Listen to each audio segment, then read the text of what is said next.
Alhamdulillah wassalatu wassalamu ala Rasulillah wa ala alihi wa sahbihi wa man tabi'ahu wa nasarahu wa wala. Subhanaka la ilma lana illa ma 'allamtana innaka antal alimul hakim. Rabbi shrah li sadri wa yassir li amri wahlul 'uqdatam min lisani yafqahu qawli waj'alni waziran min ahli. ربنا افتح بيننا وبين قومنا بالحق وأنت خير الفاتحين أما بعد.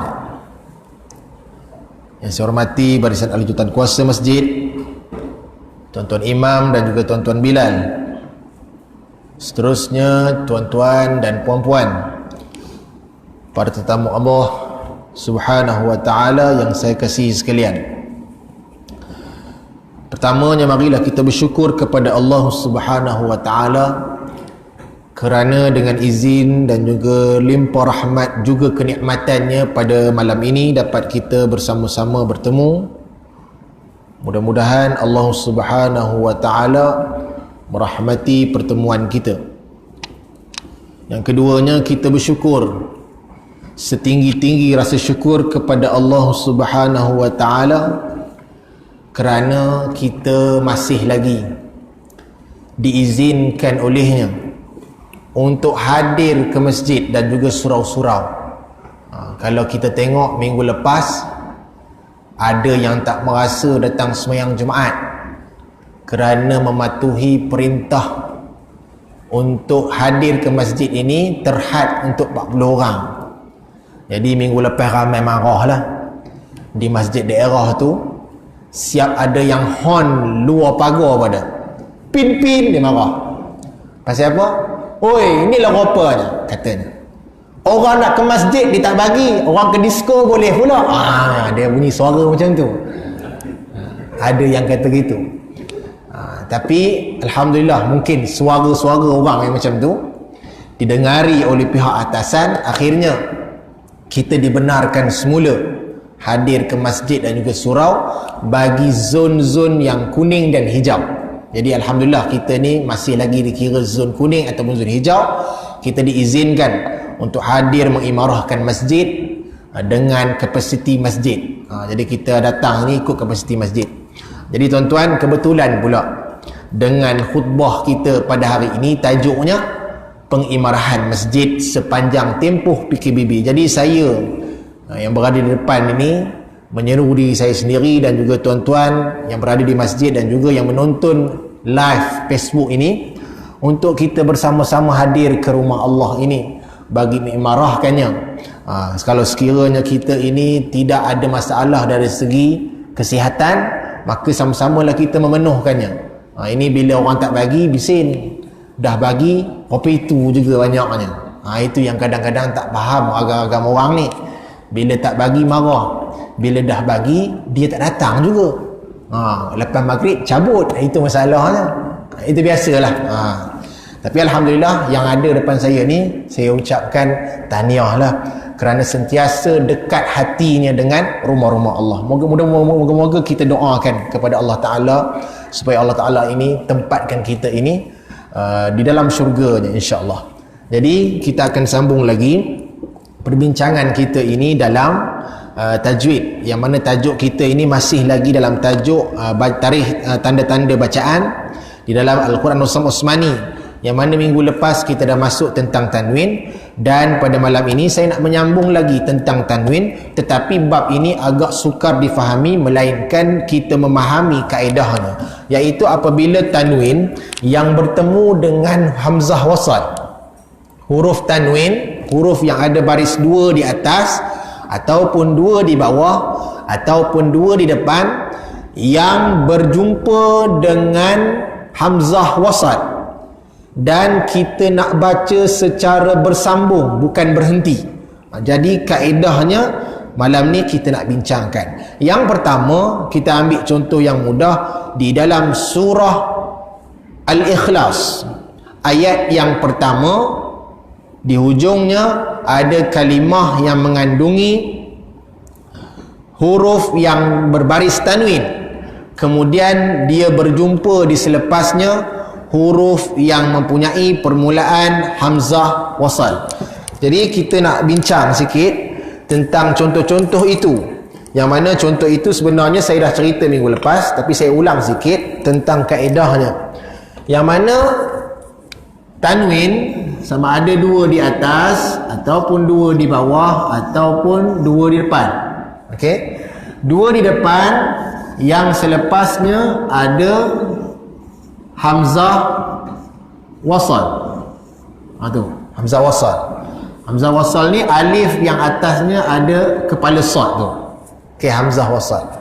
Jadi kebiasaannya selepas hamzah wasal dia akan ada huruf yang berbaris mati ataupun hamzah wasal yang selepasnya huruf yang berbaris sabdu. Cumanya dalam kaedah ini perlu kita memberikan perhatian, kerana kalau kita tak tahu caranya, boleh jadi kita tersilap langkah dalam membaca. Okey, kaedah di sini yang pertama kita perlu menukarkan baris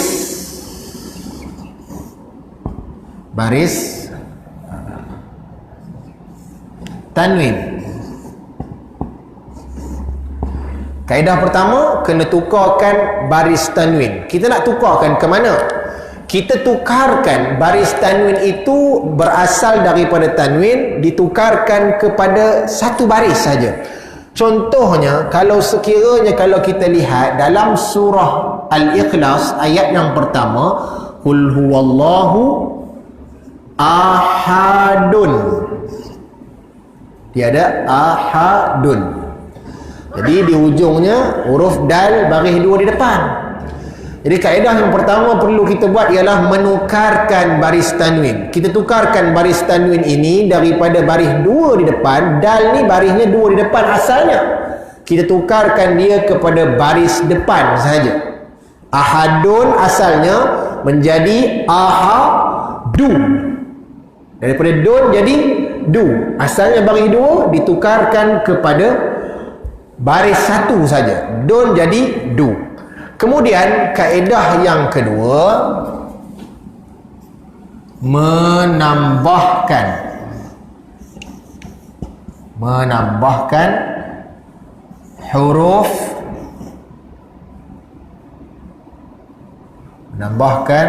huruf nun baris bawah.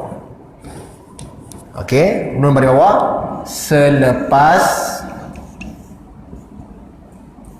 huruf tanwin.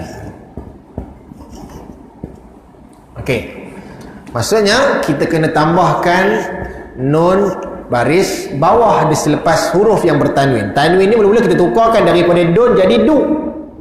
Selepas kita dah tukarkan dia jadi du, kita tambah pula lepas dia huruf nun baris di bawah bunyinya ni. Jadi ni inilah yang akan menyambungkan bacaan kita kepada huruf di selepas hamzah wasal. Jadi kalau kita lihat dalam surah Al-Ikhlas, ayat pertama bunyinya Qul huwallahu ahad. Ayat kedua bunyinya Allahu as-samad. Allahus samad. Ini kalau sekiranya kalau kita nak menyambung bacaan di antara ayat pertama dengan ayat kedua dalam satu nafas. Kalau kita nak sambungkan dalam satu nafas, maka kaedah ini perlu digunakan, iaitu menukarkan dal baris dua di depan kepada baris depan saja. Ahadun jadi ahadu. Kemudian ditambah nun baris bawah ni. Dan ni inilah yang kita akan masukkan menekan pada lam lafzul jalalah ni. Jadi ni tekan kat lafzul jalalah bunyinya nillah bunyinya. Ni bila tekan kepada lam lafzul jalalah bunyinya nillah. Jadi sebutannya Qul huwallahu ahadunillahus samad. Bunyi gitu. Qul huwallahu ahadunillahus samad. Bunyi gitu. Dia tak boleh kalau tuan-tuan baca Qul huwallahu ahadun Allahus samad. Tak boleh baca macam tu. Kalau baca macam tu dalam satu nafas, dikira salah bacanya. Tapi kalau saya nak baca, kalau tuan-tuan nak baca Qul huwallahu ahad, kemudian ambil nafas baru Allahus samad. Itu kalau kita berhenti dengan memutuskan nafas. Ada orang dia nak baca dalam berhenti, tapi dia buat kaedah ini. Qul huwallahu ahadu nillah. Itu tak boleh lah. Sebab kaedah ini hanya boleh terpakai bila mana kita nak menyambung bacaan sahaja dalam satu nafas. Kalau kita nak memutuskan nafas, maka tak boleh kita guna kaedah ini. Kita berhenti saja secara mematikan dal dua depan kepada dal mati. Ahad, itu kalau kita berhenti. Tapi kalau kita nak baca sambung, kita buat ahadunillah. Okey, bunyi gitu. Contoh, surah Al-Ikhlas ni dia ada 4 ayat. Biasanya kalau 4 ayat ni, kalau orang yang mengejar masa ataupun orang yang suka membaca Al-Quran secara nafas yang panjang, maka kaedah ini boleh dia gunakan. Contohnya, kalau kita nak baca surah Ikhlas dengan satu nafas.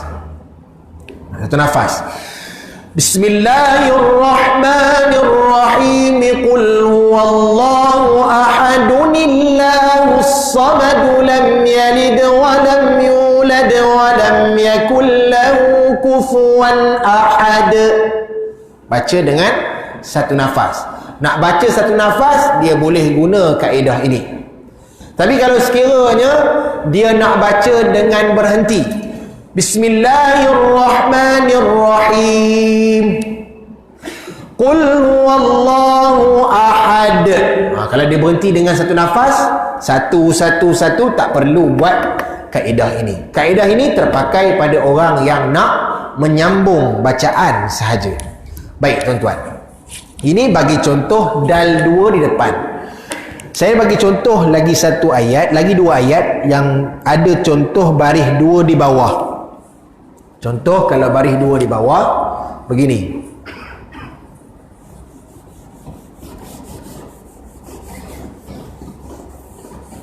Okey.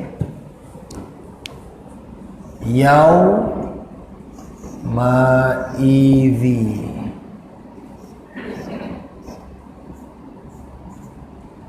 Assalam.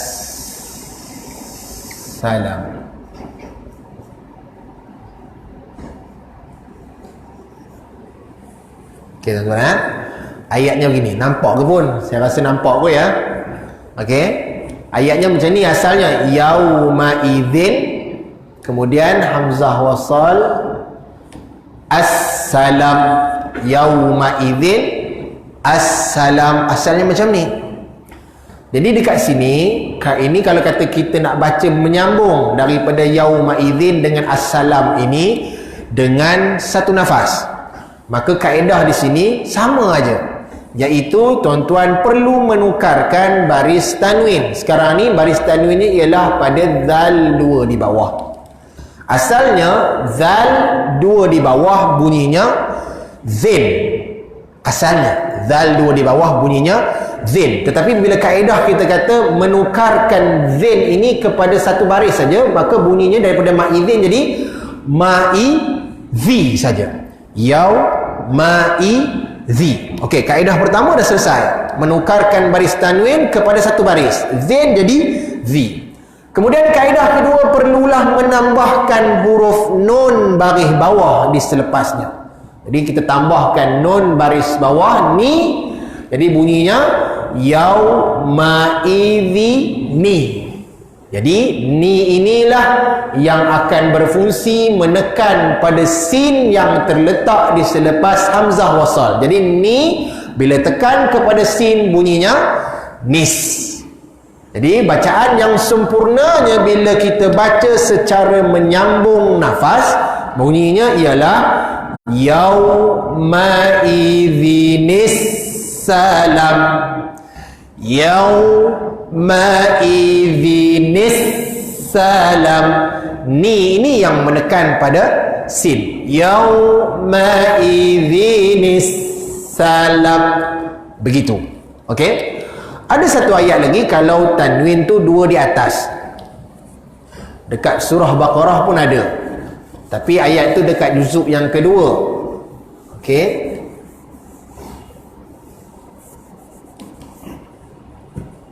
Okey. Ayatnya asalnya bunyi khairan.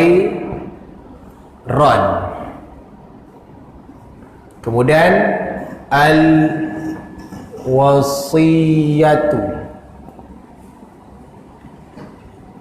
Al-wasi. Okey. Sekarang ini ada tanwin ra dua di atas.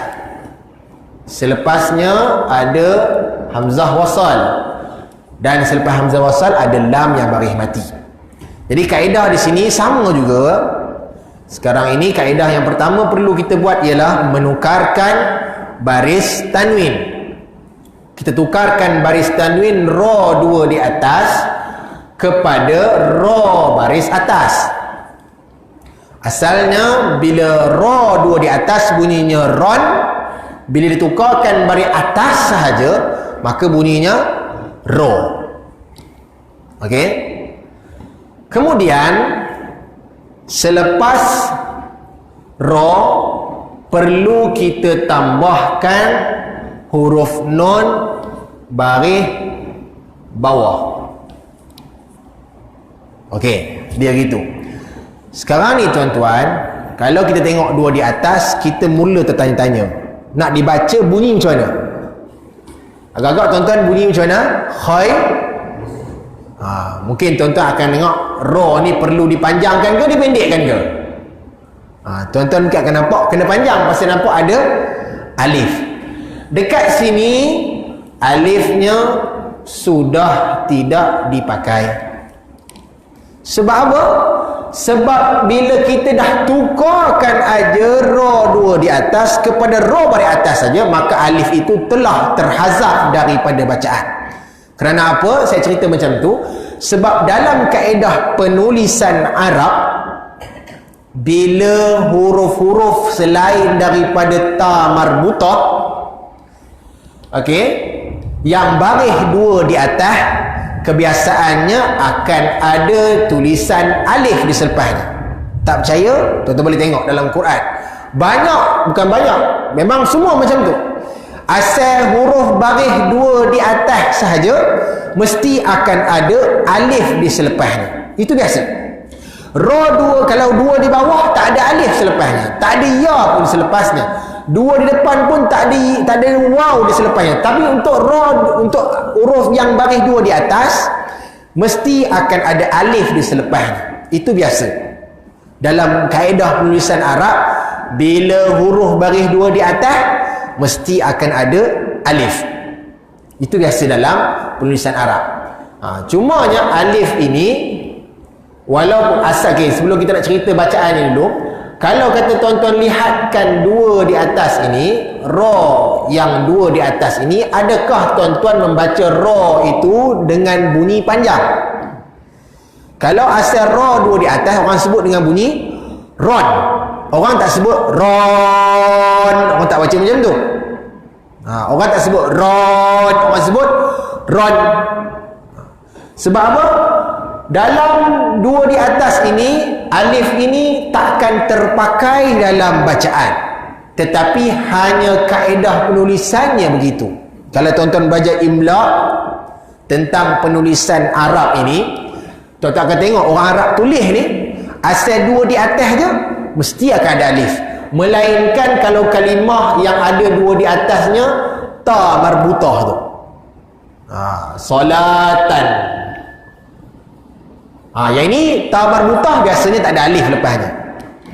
Tapi kalau kata apa? Buyutan.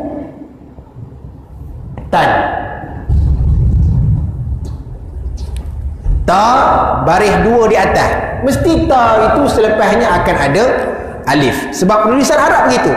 Asal dua di atas mesti akan ada alif. Alif ini sebenarnya tak dibaca pun.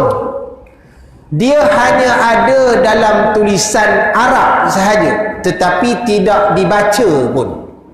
Jadi di sini pun macam tu juga. Sebenarnya kalau katakan kita tak menukar lagi pun ra dua di atas kepada baris ra atas saja, kita tak akan baca ron, tak baca panjang.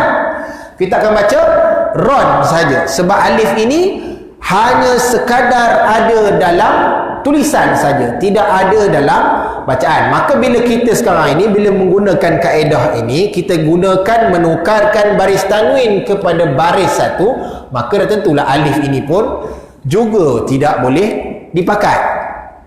Alif ini tetap tak boleh pakai. Dia tetap, dia tuan-tuan anggap tak boleh pakai sebab dia asal daripada tanwin. Ada setengah orang dia tengok, oh ustaz, itu kalau tanwin, artinya sekarang dah tukar daripada baris tanwin kepada baris satu, patutnya boleh pakai lah alif tu. Sekarang ni alif itu tetap tak boleh pakai sebab alif ini dia asalnya untuk tanwin. Oleh sebab itulah alif ini tak boleh kita gunakan untuk kita memanjangkan ra bagi atas. Dia tak boleh baca khaira, tak boleh baca panjang. Dia kena baca seharkat juga, khaira.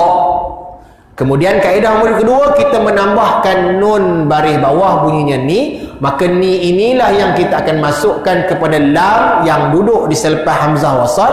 Maka ni masuk ke lam bunyinya nil. Jadi bacaan sebenarnya bunyi khaironil gitu.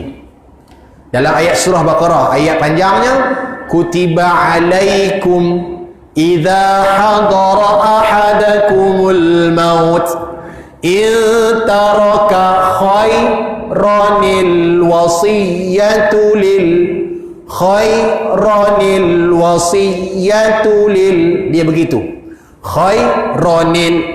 Dia tak boleh khairanin. Dia tak boleh khairanin. Dia kena khairanin. Bunyinya satu harkat saja ra tu. Khairanil wasiyatu lil khairanil. Dia begitu. Macam mana tuan-tuan baca ahadunillah yauma idhinis. Macam tu juga ra ini tidak boleh dipanjangkan. Walaupun tuan-tuan melihat ada alif ni. Alif itu tak boleh dipakai kerana alif itu asalnya untuk tanwin, dan tanwin ini meskipun dia ada alif, alif itu tetap tak boleh dibaca. Kerana kaedah Arab begitu. Tanwin tak boleh dibaca panjang. Tu kadang-kadang kita salah faham. Kita faham je asal ada alif kena panjang. Kena tahu juga syarat alif itu dipanjang apabila mana? Bila dia duduk di selepas huruf baris atas yang asli saja. Dia duduk di selepas huruf baris atas saja. Alhamdulillahi Rabbil Alamin. Pasal apa A panjang? Pasal lepas A ada alif. A itu memang baris yang tetap bagi dia.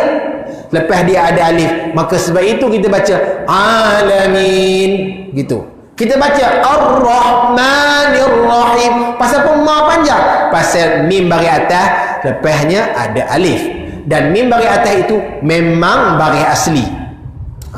Tapi kalau baris dua di atas, tak boleh orang baca panjang. Selalu kita tengok orang yang baca huruf asyik dia tengok je baris dua di atas, lepasnya dia ada alif. Dia nampak bila alif je dia pun baca panjang. Contohnya ada ayat innallaha kana aliman hakiman. Selalunya orang akan baca innallaha kana aliman. Kita kata pasal apa dia panjang man? Sebab dia kata ada alif. Dekat sini alifnya tak boleh pakai. Sebab alif bagi baris tanwin tak boleh kita gunakan dengan kaedah macam tu. Melainkan kita menjadikan dia sebagai iwat. Iwat tu cerita lain lah. Kalau mat iwat, Sebenarnya kalau tak ada alif pun kita akan baca tetap dengan dua harakat. Jazaa aliman hakima. Kita baca ma dua harakat tu bukan kerana ada alif di selepas, bukan. Kita baca dua harakat tu kerana memang kaedah dalam tajwid ini, bila baris dua di atas kita nak berhenti padanya, perlu dibaca dengan bunyi satu baris dan panjang dua harakat. Innallaha kana aliman hakima. Innallaha kana ghafurur rahima. Ma ra, tu bunyi panjang-panjang tu bukan kerana alif tu, tapi kerana kaedahnya kena bacanya dua harakat dengan bunyi satu baris. Itu dalam kaedah iwad. Jadi tuan-tuan, sikitlah tadi saya melencong ke bab iwad tu sekadar tambahan kepada tuan-tuan. Jadi di sini juga saya nak bagi tahu tuan-tuan jangan terpengaruh dengan alif yang ada padanya, kerana alif itu bukan untuk ra yang dibaca dengan baris atas tu, tak. Alif itu sekadar ada dalam tulisan. Tuan-tuan hanya perlu baca dengan satu harakat saja. Khaironil, gitu bunyinya. Okey, ayat lain saya ambil contoh.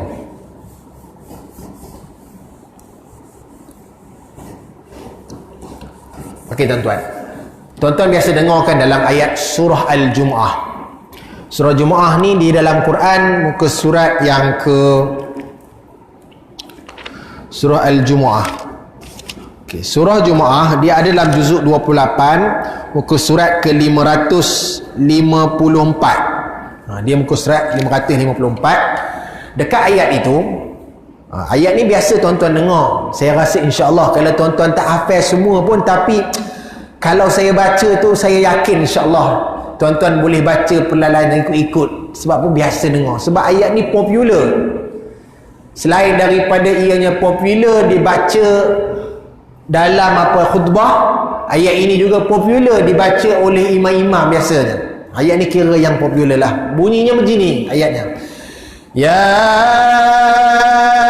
ayyuhalladzina amanu idza nudiya lis-salati min yaumil jumu'ah.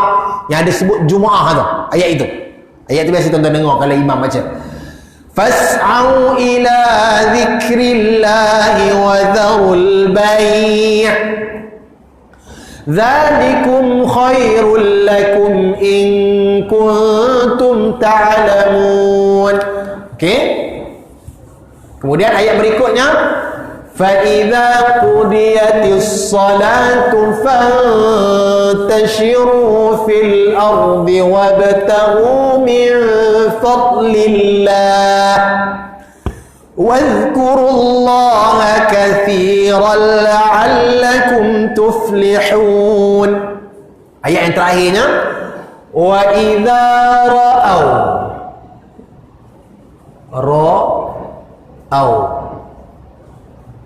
tijaratan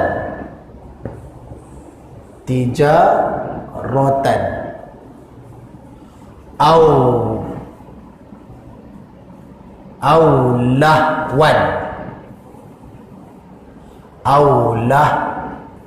Allah ya pun au lahwan in fadtu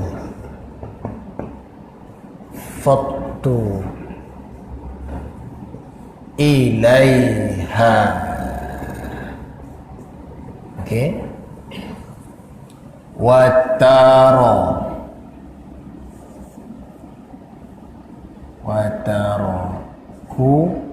ka ima.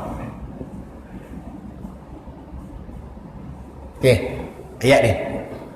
Ayatnya, wa idza ra'au tijaratan aw lahwan.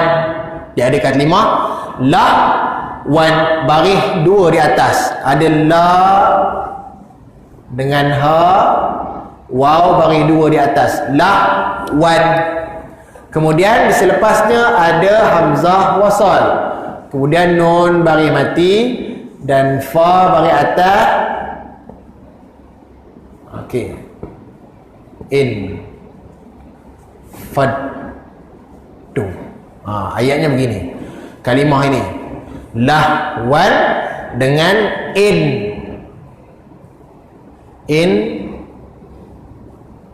faddu. Lahwan dengan in faddu. Jadi di sini tuan-tuan,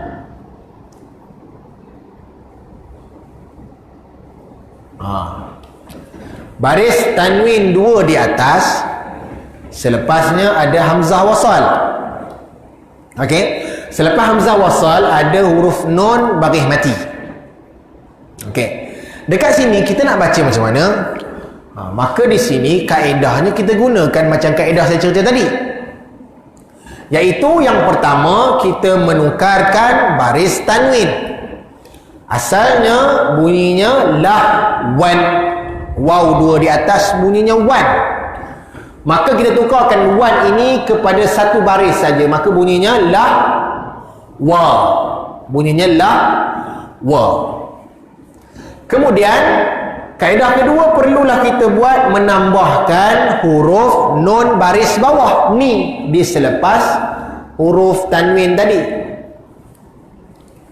Jadi di sini bunyinya lah wani, lah wani. Ni inilah yang perlu kita bawa kepada huruf di selepas hamzah wasal. Jadi nun bagi bawah ni ini bila bertemu dengan nun mati, dia tak boleh sebut nin, sebab nun mati. Dalam nun mati dia ada terbahagi kepada 5 bacaan.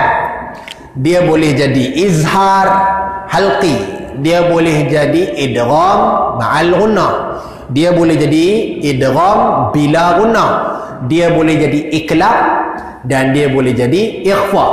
Sekarang ni selepas nun mati ini ada huruf fa bagi atas.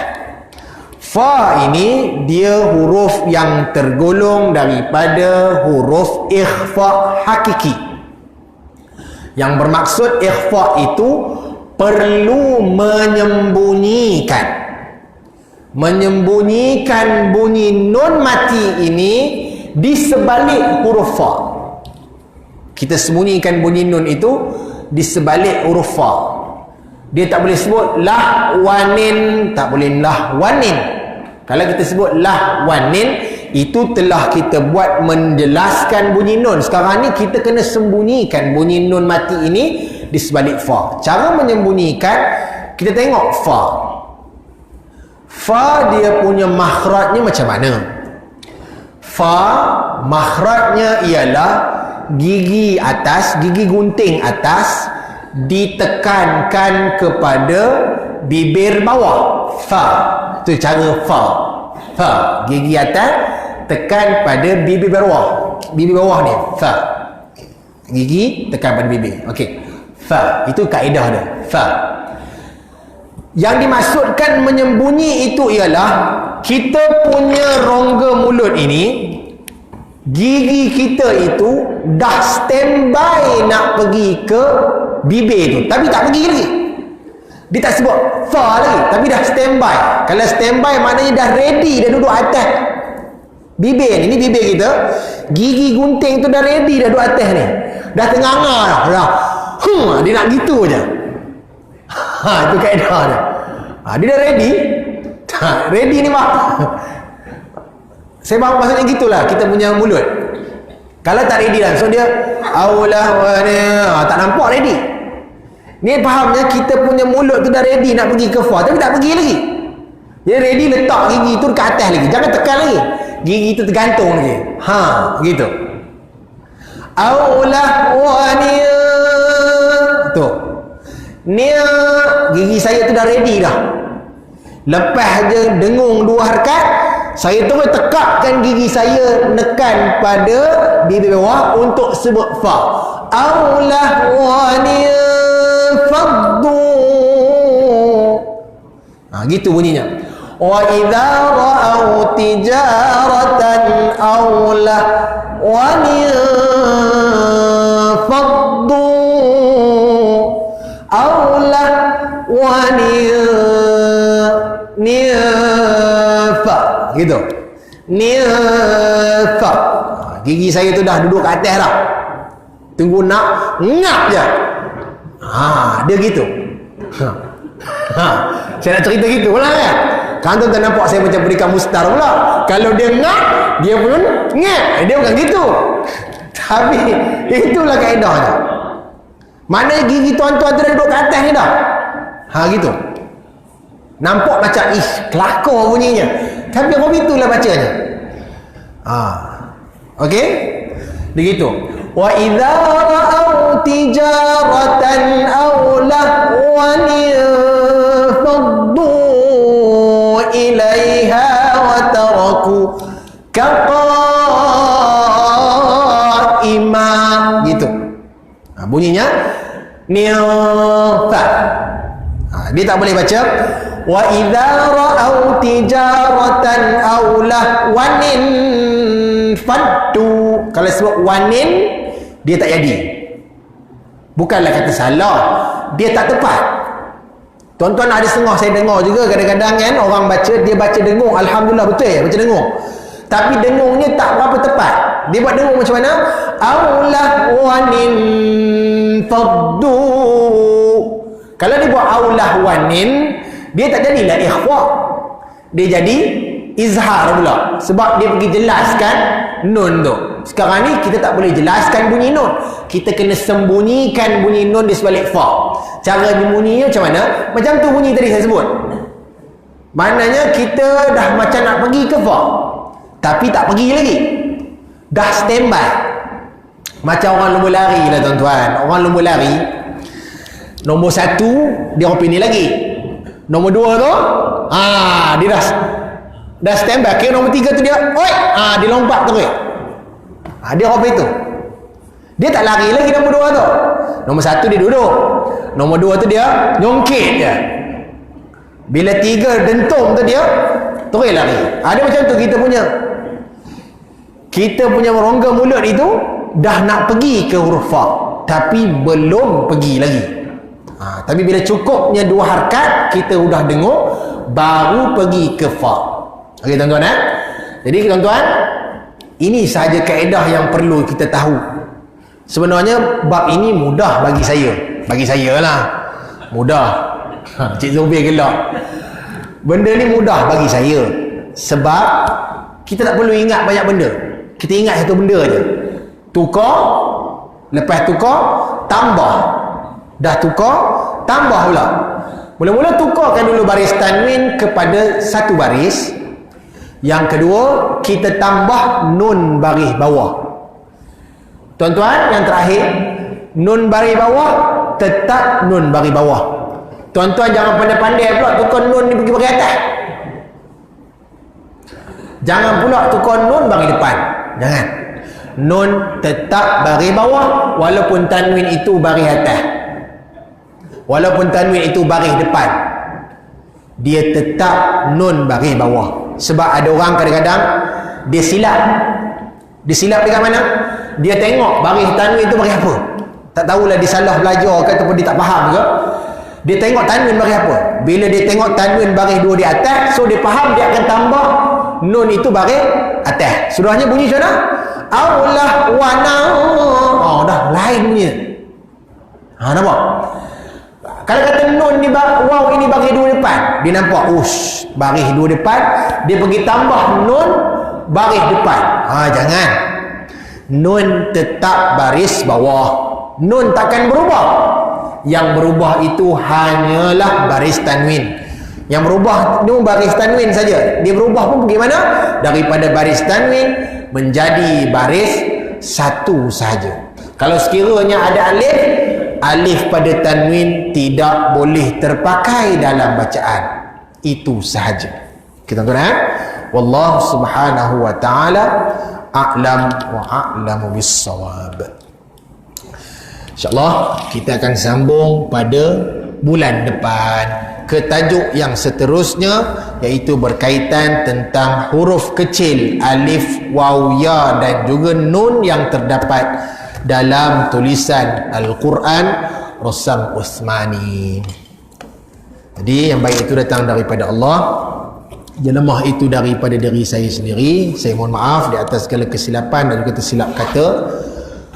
Aqul qawli hadha wa astaghfirullahal azim li wa lakum. Kita tutup pengajian kita dengan membaca tasbih kifarah dan suratul asr. Subhanakallahumma wa bihamdika ashhadu an la ilaha illa anta astaghfiruka wa atubu ilaik. Bismillahirrahmanirrahim. Wal asri innal insana lafi khusr illa alladhina amanu wa amilus salihati wa tawasaw bil haqqi wa tawasaw bis sabr. Wabillahi taufiq wal hidayah. Wassalamu alaikum warahmatullahi wabarakatuh.